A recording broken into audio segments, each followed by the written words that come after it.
Hi, my name is ILKIN. I'm the author of Blue Mountain Mist. I go by Hanna, and I am doing another entry today. And this one has to do with part of C3's history. First of all, her webpage is othava.com, and we're going to talk about a particular word. But before I even go there, we just want to emphasize the importance of accurate documentation for history. So first of all, if you're new and coming along, just to reference, we have had a hidden war since 1998. And why is that?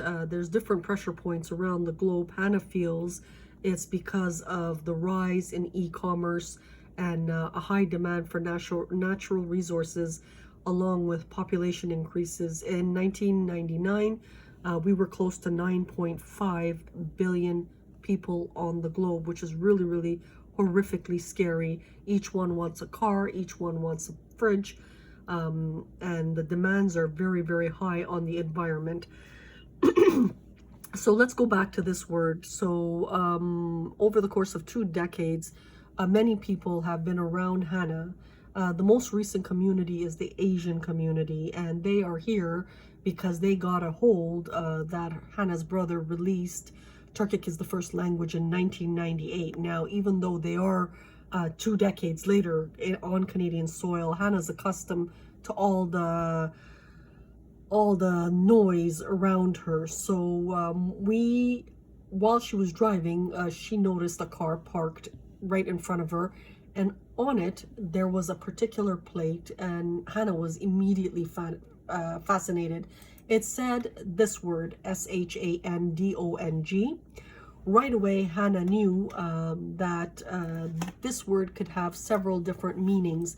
So the first one is what's highlighted as shun. Now, shun is mounts. So yes, Hanna is the queen of the mounts. Why is Hanna queen of the mounts? Well, it's very simple. She was conceived in Ararat, and for years she tried to figure out why her conception was equivalent to where she, why it meant pain. So, you know, when we're focused on a mountain, Ararat in its Turkish format or Turkic format, it's actually local. It could be Kurdish as well. But it means pain. So Ararat means pain. So Hanna brought out all the mount stories. This is way before everybody else was focused on certain things. Shan is native version. And when she asked an Asian woman to pronounce it, it was absolutely fascinating for me, the phonetics of how she pronounced it.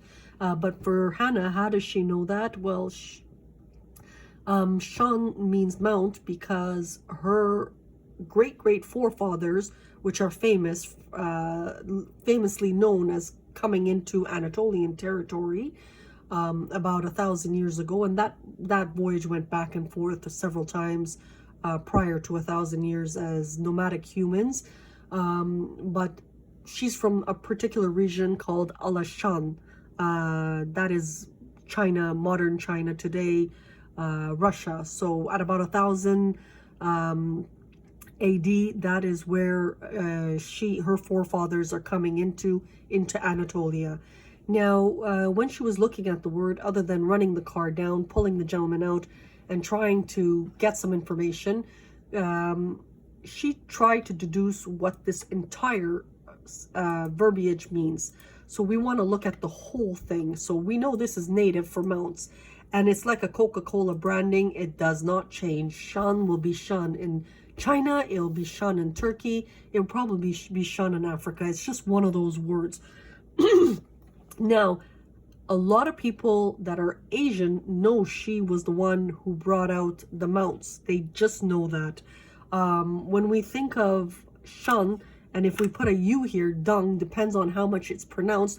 It could be stool, so it could be very, very derogatory.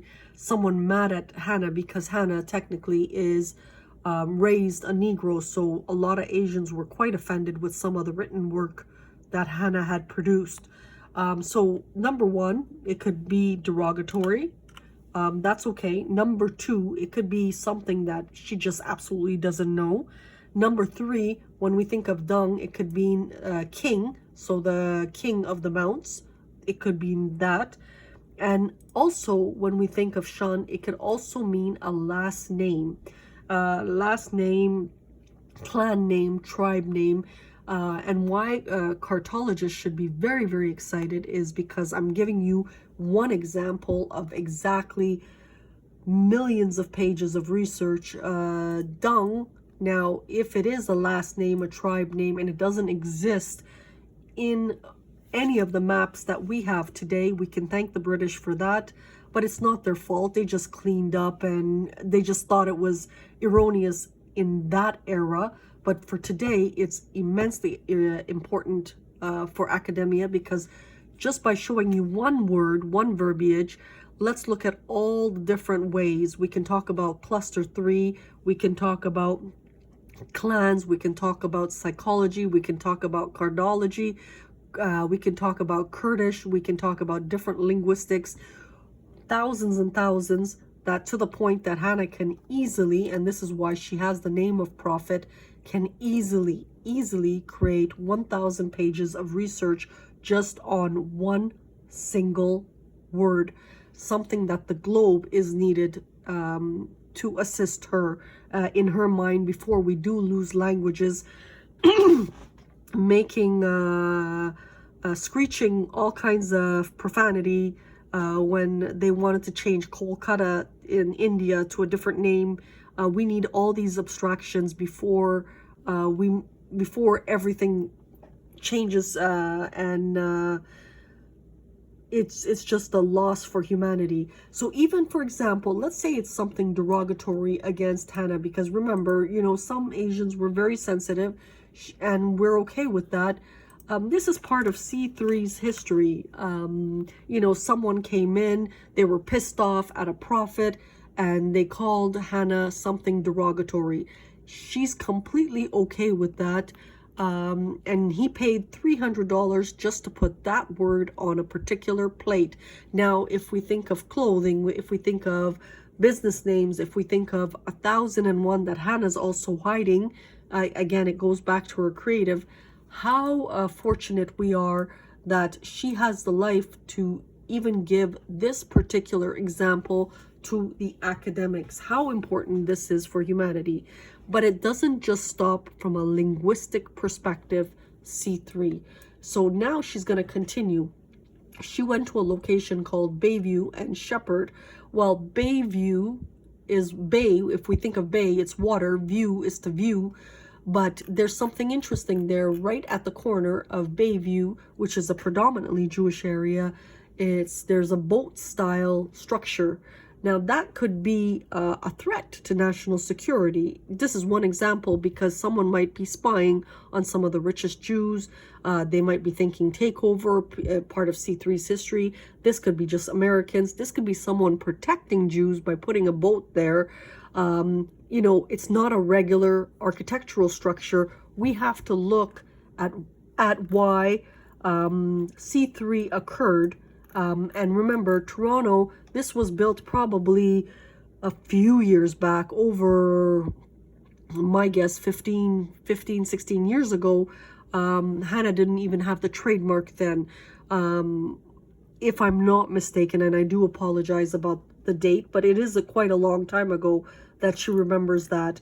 Followed with, right next to this ship-like, there is a big shopping center. Now that shopping center is where Hanna went today.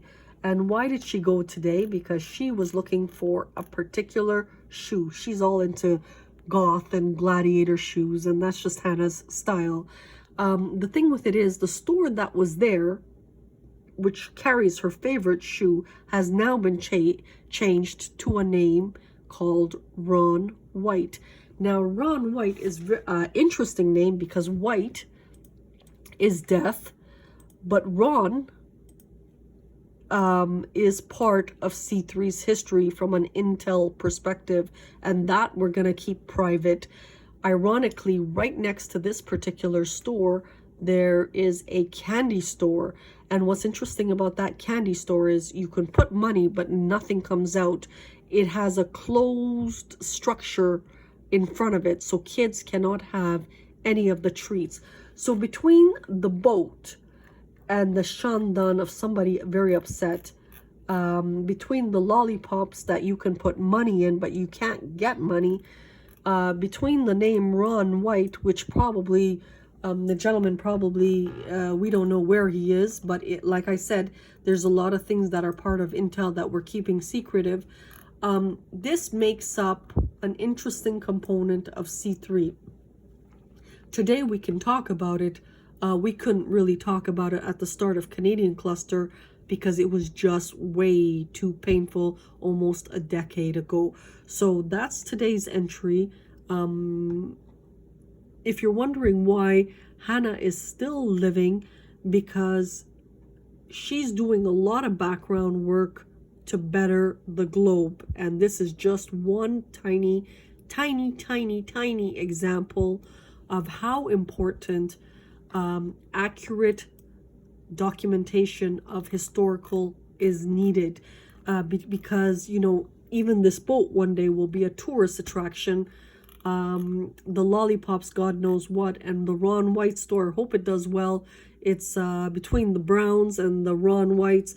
Those are some of Hannah's favorite stores, and she gets her exotic gladiator boots from there. But these are all part of a history collection of 900 stories just on Hanna alone. Forget about the armed forces, forget about 007 or CSIS or foreign countries in Canada. It's going to make up the future of why we should absolutely not stop in production. So when you're going through hell, you keep going, and that is the key component of trying to exist on Earth. Thank you and have a good day.